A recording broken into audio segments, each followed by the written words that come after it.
আসসালামু আলাইকুম ওরহমতুল্লাহি আবরাকাতু। প্রিয় দিনী ভাই এবং বোনেরা, দেশ এবং বিদেশ থেকে যারা আমাদেরকে শুনছেন, বাংলা নিউজ 24 এর আজকের এই মাহফিলে আমরা আপনাদেরকে স্বাগত জানাচ্ছি। আজকের আমাদের আলোচ্য বিষয় হচ্ছে পবিত্র লাইলাতুল কদরের ফজিলত এবং তার করণীয় এবং বর্জনীয় সম্পর্কে, এবং লাইলাতুল কদরের রাত্রিটা আসলে কোন রাত্রি সেটা হয়ে থাকে সেটা নিয়ে আমরা আপনাদের সামনে আলোচনা করছি। পবিত্র কোরআনুল কারীম থেকে আমরা আলোচনা শুরু করছি। আল্লাহ রাব্বুল আলামিন বলেন, "ইন্না আনজালনাহু ফি লাইলাতিল কদর ওয়া মা আদরাকা মা লাইলাতুল কদর। লাইলাতুল কদরি খায়রুম মিন আলফি শাহর।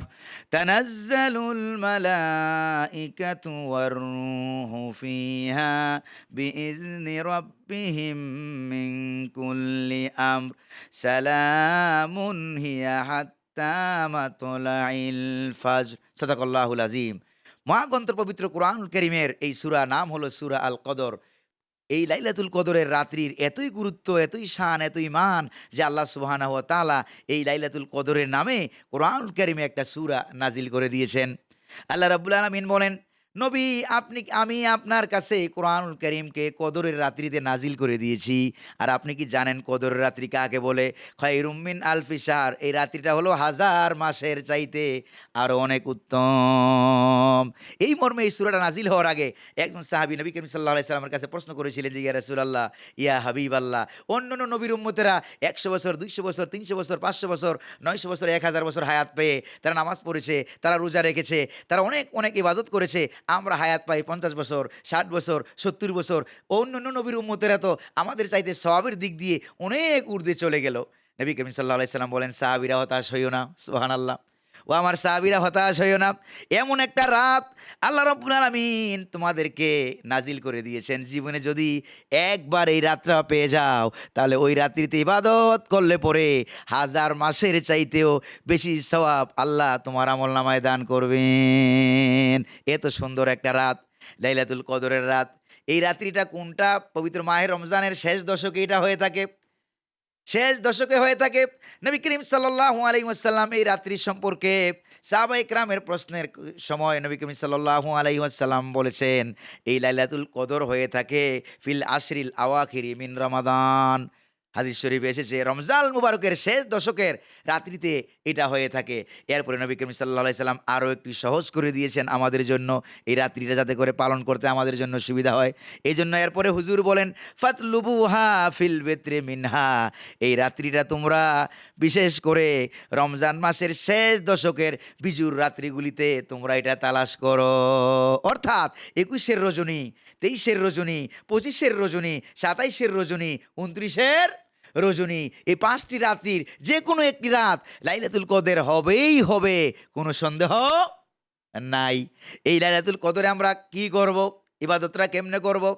ক্বালা রাসূলুল্লাহি সাল্লাল্লাহু আলাইহি ওয়াসাল্লাম, আল্লাহর নবীজি বলেছেন, "মান কামা লাইলাতাল কদরি ঈমানান ওয়া ইহতিসাবান গুফিরা লাহু মা তাকাদ্দামা মিন যামবিহি।" সুবহানাল্লাহ। আল্লাহর নবীজি বলেছেন, যে ব্যক্তি কদরের রাত্রিতে কিয়ামুল লাইল করবে, তাহাজ্জুদ পড়বে, ইবাদত করবে, সুন্দর করে আমল করবে, আল্লাহ রাব্বুল আলামিন ওই ব্যক্তির জিন্দেগীর সমস্ত গুনাহ খাতা মাফ করে দিবেন। সুবহানাল্লাহ। সুবহানাল্লাহি ওয়া বিহামদি। উম্মুল মুমিনিন মা আয়েশা রাদিয়াল্লাহু তাআলা আনহা নবী করিম সাল্লাল্লাহু আলাইহি সাল্লামকে প্রশ্ন করেছিলেন যে, ইয়া রাসূলুল্লাহ, কদরের রাত্রি যদি আমি পেয়ে যাই তাহলে আমি কি দোয়া করব? আপনি আমারে মেহেরবানি করে দয়া করে একটা দোয়া শিক্ষা দেন।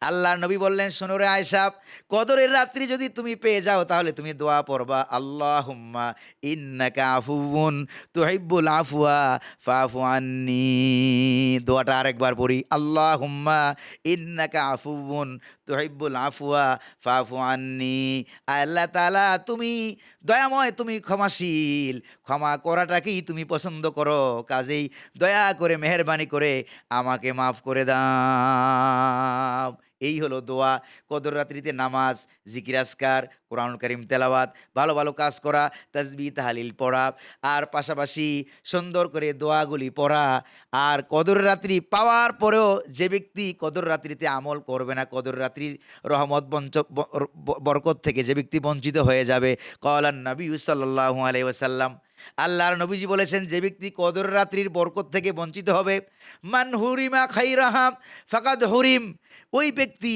দুনিয়া এবং আখিরাতের সমস্ত কল্যাণ থেকে বঞ্চিত হয়ে যাবে। এজন্য লাইলাতুল কদরের এই বিশাল রজনী, যেই রজনী সম্পর্কে হাদিস শরীফে এসেছে, খায়রুম মিন আলফি শাহর, হাজার মাস থেকে উত্তম। এবার হাজার মাস যদি আপনি আর আমি কম করে ১,০০০-এর কম তো আর হবে না। এবার ১,০০০ মাস যদি আমি ধরি, তাহলেও ক্যালকুলেটর দিয়ে হিসাব করলে দেখা যাবে ৮৩ বছর ৪ মাস হয়। সুবহানাল্লাহ। অর্থাৎ একাধারে কম করে হলেও ৮৩ বছর ৪ মাস ইবাদত করলে পরে যেই সওয়াব হতো। কদরের রাত্রি হচ্ছে এমন একটা রাত্রি, যেই রাত্রিতে ইবাদত করলে পরে আল্লাহ পাক ওই ব্যক্তির আমলনামায় ৮৩ বছর ৪ মাসের সমান ইবাদতের সমান সওয়াব দান করবেন। সুবহানাল্লাহ। আর আরবিতে আলফুন শব্দটি শুধু ১,০০০ বুঝায় না, তাফসিরের ভিতরে এসেছে হাজার হাজার মাস ধরে, হাজার হাজার মাস ধরে বিশ্ব মানবতার যেই কল্যাণ সাধিত হয় নাই, কদরের রাত্রি হচ্ছে এমন একটা রজনী, এমন একটা রাত্রি, যেই রাত্রিতে কোরআনুল কারীম নামক কিতাব নাজিল করার মাধ্যমে আল্লাহ রাব্বুল আলামিন গোটা বিশ্ব মানবতার সেই কল্যাণ সাধন করেছেন। এবার কোরআনের কারণে এত সওয়াব, এত ইজ্জত, এত ফজিলত, এত মর্যাদা। এবার কোরআন যদি আমার জীবনের সাথে লেগে যায়, আমার জীবন হাজার জীবনের চাইতে আরও উত্তম হয়ে যাবে। কোরআন যদি আমার অর্থনীতির সাথে লেগে যায়, তাহলে আমার অর্থনীতি হাজারো অর্থনীতির চাইতে আরও সুন্দর হয়ে যাবে। এবার কোরআন যদি আমার রাজনীতির সাথে লেগে যায়, আমার রাজনীতি হাজারো রাজনীতির চাইতে আরও সুন্দর হবে। কোরআন যদি আমাদের দেশের সাথে লেগে যায়, উন্নয়নে লেগে যায়, তাহলে আমার দেশ হাজারো দেশের চাইতে আরও সুন্দর হয়ে যাবে, নিষ্কুলুষ হয়ে যাবে, অপরাধ মুক্ত হয়ে যাবে। সুবহানাল্লাহি ওয়া বিহামদিহি। তাহলে এই কোরআনুল কারীম, এরপরে আল্লাহ রাব্বুল আলামিন বলেন, তানাজ্জালুল মালাইকাতু ওয়ার রূহ ফিহা বিইজনি রাব্বিহিম মিন কুল্লি আমর সালামুন হিয়া হাত্তা মাতলাইল ফাজর। এরপর রাব্বুল আলামিন বলেন, এই রাত্রিটা এতই মহান, এতই সুন্দর, এতই বরকতপূর্ণ, এতই রহমতপূর্ণ যে এই রাত্রিতে রুহু হলো হযরত জিবরিল আলাইহিস সালামের আরেক নাম হলো রুহু। এই রুহু নামক ফেরেশতা হযরত জিবরিল আলাইহিস সালাম আকাশ থেকে অসংখ্য অগণিত ফেরেশতা নিয়ে এই পৃথিবীতে হাজির হয়ে যায় রহমত বন্টন করার জন্য। সুবহানাল্লাহ। অসংখ্য অগণিত ফেরেশতা নিয়ে হাজির হয়ে যায়। তাফসিরের বিভিন্ন হাদিসের কিতাবের ভিতরে এসেছে, ইমাম ইবনে রজব হাম্বলী রহমতুল্লাহ আলাইহি তার কিতাব লাতাইফুল মাআরিফ নামক কিতাবে লাইলাতুল কদরের আলোচনা করতে গিয়ে সুন্দর করে তিনি উল্লেখ করেছেন যে আল মালাইকাতু ফিল আরদে ফি হাযিহিল লাইলা আকসারু মিন আদাদিল হাসা। তিনি হাদিস উল্লেখ করে বলেন, এই রাত্রিতে এই দুনিয়াতে পাথর কণা, কঙ্কর কণা যত আছে, পাথর কণা, ধুলাবালি কণার চাইতে আরও বেশি সংখ্যক ফেরেশতা এই পৃথিবীতে নাজিল হয়ে যায়। সুবহানাল্লাহ। ফেরেশতার রহমত নিয়ে নাজিল হয়ে যায়, আল্লাহর পক্ষ থেকে শান্তি নিয়ে নাজিল হয়ে যায়। কতক্ষণ পর্যন্ত এই ফেরেশতাগুলি থাকে? আল্লাহ পাক বলেন, সালামুন হিয়া হাত্তা মাতলাইল ফাজর। এই ফেরেশতাগুলি ফজরের ওয়াক্ত শুরু হওয়ার আগ পর্যন্ত ফেরেশতাগুলো থেকে যায়। এবার পরের দিন সকালে ফেরেশতাগুলি আবার আসমানের দিকে উঠে যায়। সুবহানাল্লাহ। আসমানের দিকে উঠে যায়। এই জন্য যেই রাত্রিটা কদরের রাত্রি হবে, সেই দিন সকালবেলায় একটা চিনার একটা আলামত আছে। কদরের রাত্রি চিনার মতো কিছু আলামত কিন্তু রয়েছে হাদিস। পরের দিন সকালবেলায় এরকম হয়ে যাবে। পরের দিন সকালবেলায় এত সংখ্যগণিত ফেরেশতারা যে উপরের দিকে আসমানের দিকে উঠে যায়, ওই দিন আকাশ মেঘাচ্ছন্ন না থাকা সত্ত্বেও দেখা যাবে যে সকাল হয়ে গেছে, ৮টা ৯টা ১০টা বেজে গেছে, এরপরেও সূর্য দেখা যায়, কিন্তু মনে হয় যে সূর্যটা আলোহীন হয়ে গেছে। তার মানে ফেরেশতারা যে উপরের দিকে উড্ডয়ন উঠতেছে, এই জন্য সূর্যের আলো বাধাপ্রাপ্ত হয়ে গেছে, পৃথিবীর জমিনে সূর্যের আলো পৌঁছাতে পারতেছে না ফেরেশতাদের যানজটের কারণে, ফেরেশতাদের বিড়াবিড়ির কারণে। সুবহানাল্লাহ। এই জন্য কদর শব্দের আরেকটি অর্থই হলো বিড়াবিড়ি লেগে যাওয়া, যানজট লেগে যাওয়া। অর্থাৎ এই পৃথিবীতে এই রাত্রিতে এই দুনিয়ার বুকে ফেরেশতাদের যানজট লেগে যায়। সুবহানাল্লাহ। আমাদের ঢাকা শহরে দেখেন না, মানুষের যানজট লেগে যায়, গাড়ি ঘোড়া যানজট লেগে যায়, ভেপু ভেবু এই যে আওয়াজ, কতই ব্যতিক্রম একটা পরিস্থিতি তৈরি হয়ে যায়। ঠিক অনুরূপভাবে কদরের রাত্রিতে সারা পৃথিবী যানজট লেগে যায়, ফাঁকা জায়গা সব ভরে যায়। আল্লাহ পাকের পক্ষ থেকে ফেরেশতাদের কারণে, সুবহানাল্লাহ।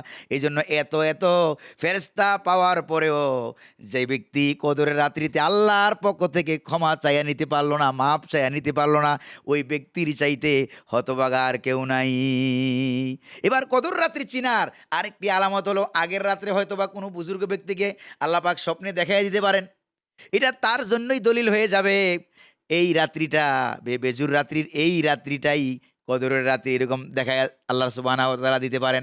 আরেকটা হলো কিতাবের ভিতরে এসেছে কদরের রাত্রিটা হলো এরকম, গ্রীষ্মকালেও যদি কদরের রাত্রি হয়ে থাকে, শীতকালেও যদি কদরের রাত্রি হয়ে থাকে, এজন্য কিতাবের ভিতরে এসেছে লা হাররা ফিহা ওয়ালা বারাদ, কদরের রাত্রিটা এরকম হয়ে যাবে, বিনা এসিতে এয়ার কন্ডিশন বন্ধ রাখার পরেও মনে হবে আল্লাহর তৈরি কুদরতি এয়ার কন্ডিশন চলতেছে। সুবহানাল্লাহ, লা হাররা ফিহা ওয়ালা বারাদ, কোনো নাতিশীতোষ্ণ এয়ার কন্ডিশন একটা পরিবেশ, একটা পরিস্থিতি আল্লাহ সুবহানাহু ওয়া তাআলা তৈরি করে দিবেন। এটা হলো কদরের রাত্রির চিনার আরেকটা আলামত হাদিস শরীফ এসেছে। কদরের রাত্রিটা আপনি কেমনে চিনবেন? খুবই গুরুত্বপূর্ণ পয়েন্ট, ঠিক না ভাই? আল্লাহ সুবহানাহু ওয়া তাআলা আমাদেরকে আমল করার তৌফিক দান করুন। হালকা বৃষ্টি হতে পারে, রহমতের বৃষ্টি হতে পারে, হালকা হালকা বৃষ্টি হতে পারে, এটাও কদরের রাত্রির চিনার আরেকটা আলামত। আর কদরের রাত্রি চিনার আরেকটা আলামত হলো, ওই ব্যক্তি নিজেই মনের থেকে একটা চিনার আলামত কিন্তু আছে, মারাত্মক একটা চিনার আলামত। মনের থেকে আপনি চিনতে পারবেন কিভাবে আজকে এটা কদরের রাত্রি কিনা। মনের থেকে আপনি চিনতে পারবেন, কেমনে চিনবেন? যে অন্য রাত্রিতে নামাজ পড়তে গিয়ে যে মজা পেয়েছেন, কোরআন তেলাওয়াতে যে মজা পেয়েছেন, জিকির আজকারে যে স্বাদ পেয়েছেন, যে ভালোবাসা পেয়েছেন, যে মহাব্বত পেয়েছেন, যে মজাটা পেয়েছেন, এই কদরের রাত্রিতে নামাজে, কোরআনে তেলাওয়াতে, জিকির আজকার, তাসবিহ তাহলিলে আরও বেশি অনেক আন্তরিক স্বাদ এবং মজা উপলব্ধি করা যাবে। এইটা হলো কদরের রাত্রি চিনার আরেকটা অনন্য আলামত। আল্লাহ সুবহানাহু ওয়া তাআলা তিনি আমাদেরকে লাইলাতুল কদরের এই রজনীতে আমাদেরকে বেশি বেশি করে আমল করার তৌফিক দান করুন। সকলে বলি আমিন, আরো জোরে বলি আমিন। ওয়া আখিরু দাওয়ানা আনিল হামদুলিল্লাহি রাব্বিল আলামিন। ওয়াসসালামু আলাইকুম ওয়া রাহমাতুল্লাহি ওয়া বারাকাতুহু।